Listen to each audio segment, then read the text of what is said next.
which was taking the children to their school in Indiana in the United States.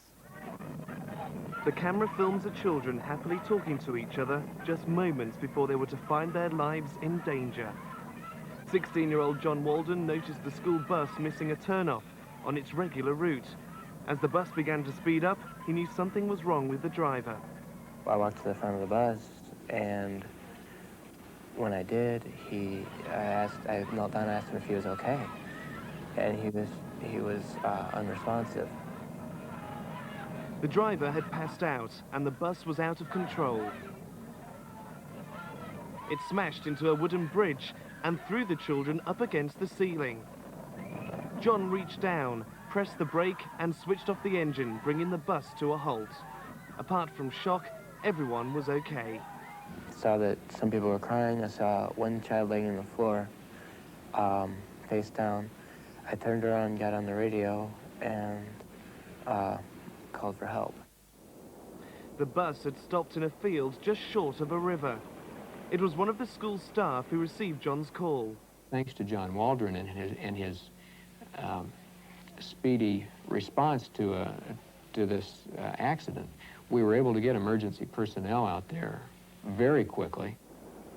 None of the children suffered serious injuries, and the driver is now recovering at his home. That was one journey the children will never forget. Now to football, and Chelsea manager Glenn Huddle has accepted the job as England coach.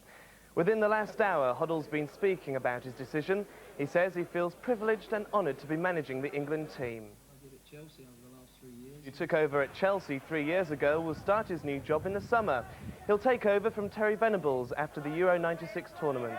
Huddle will be in charge for 4 years.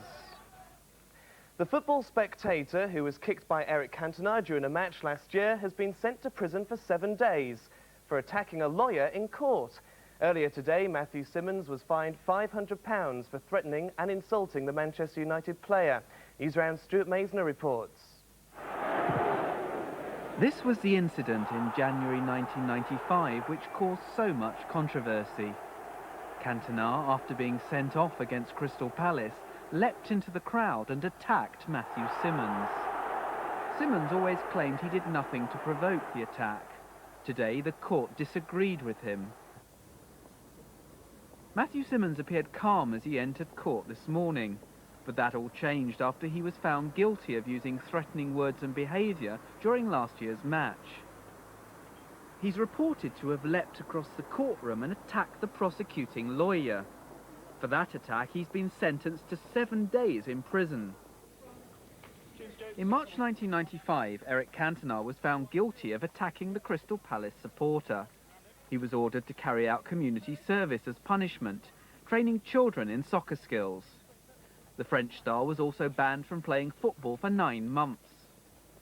But this season, Eric Cantona has kept well out of trouble and has even been voted Player of the Year. Now, a quick look at other stories in our Newsround News Wrap. The world's highest theme park ride has opened in Las Vegas in America. The Let It Ride Higher roller has been built on top of the Stratosphere Tower, which is 300 meters tall. 500 pairs of female twins were brought together for a party in London. They've been helping doctors research several illnesses. The doctors are now looking for male twins to continue their studies. And here's something to get old jelly lovers quivering. A new exhibition in Leeds looks back over 700 years of jelly making. The display covers shapes from the past and the present, and there's a banquet of jellies of all kinds of flavours, including fish. Emergency workers are struggling to put out fires which have devastated large parts of Mongolia. The fires have raged through the country for the last 3 weeks. They've killed 16 people and have destroyed millions of acres of forest. At one stage, they threatened to reach the country's capital, Ulaanbaatar. Newsround's Jonathan Murphy reports. The fires have destroyed everything in their path. Thousands of soldiers and firefighters have been called in. The Mongolian army has even fired rain-making shells into clouds in an attempt to put the fire out. Smoke now covers much of the country. The tents farm workers live in have been destroyed. Many are now homeless. Thousands of cattle have also been killed. The fires have been helped by an unusually mild winter. This year's lack of snow left forests and pasturelands very dry. The firefighters have had some success. The threat to the Mongolian capital, Ulaanbaatar, has now lessened. Elsewhere, though, the fires are spreading south as far as China. The Chinese say the fires in their country are under control. But Mongolia has appealed for international aid, calling the fires a catastrophe. And finally, the world's smallest cinema has had a facelift. The tiny picture house, which seats just 8 people, is now set to go on tour. Newsround's Joanna Robinson reports. This morning, the finishing touches were being put to the new look cinema. It first went on show at the Edinburgh Festival last year, but now it's been completely redesigned. It's actually a converted caravan, but once you walk inside, you'd never guess. It bears all the hallmarks of any big screen cinema, complete with elaborate paintings and decorations on the walls and ceiling. The cinema's the brainchild of Richard Kilgarriff. He says it's proved very popular and space doesn't seem to be a problem.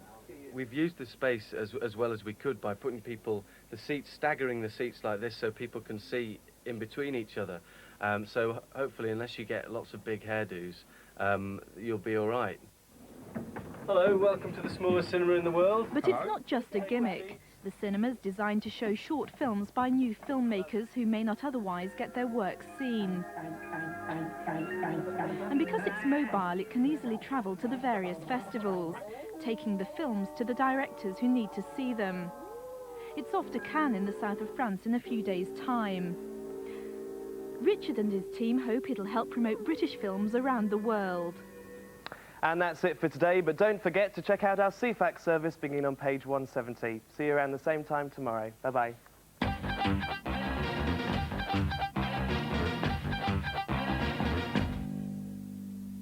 Checking in this Sunday on Fully Booked, the Nightmare Choir Boys, Street and Ice D, performing their new single, Pop Sensation 911, and we go behind the scenes of the top children's drama, The Demon Headmaster. Grant Stott and Sarah Vandenberg, Fully Booked, Sunday from 10, Children's BBC 2.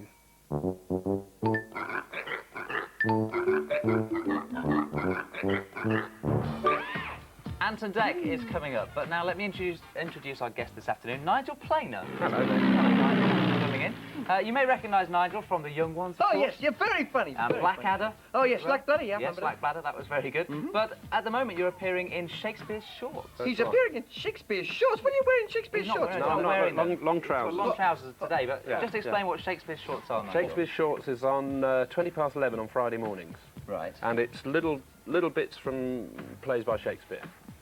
I'm in Twelfth Night, Yes. and I'm playing Malvolio, but tomorrow is Anna Friel in Romeo and Juliet. And Beth from Brookside. Beth from Brookside. You'll be watching that then. Ooh, Yeah. So do you think Shakespeare can sometimes be a bit boring, especially at school when you have to study it so hard? I think if you have to study it, but it's only a question of like getting the key to it, the language. Once you know what the words mean, then it's very funny and sometimes frightening, and yeah, it's good stuff. But you just need like a key to it, like with any computer thing. You need to like find your way in. Sort of unlock the code. Unlock the code, and then it all becomes it's clear. brilliant, yeah. Because you'd like to do a bit of Shakespeare, wouldn't you? Oh, yeah, sounds great, yeah. Wi-Fi, Wi-Fi, Wi-Fi, all that stuff, yeah. Maybe a bit later you can do a little masterclass with Otis, teach him how to do it. Yeah, I You think you so. could do I that? think so. Yeah, I think he's got the Great. makings of a Richard III in him. Obviously, You yes. have greater faith than us, Nigel, I have to say. So, how do you think the Shakespeare shorts are going to help people to get on Shakespeare's level then? How do they work? Well, you've got a little bit of the scene, which is filmed like with lots of actors and the costumes properly. But then around it, you've got, well, in my case, me talking to the camera, saying this scene is about this, and what I'm trying to do is this, and there's lots of extracts from other productions of it in the past. Right.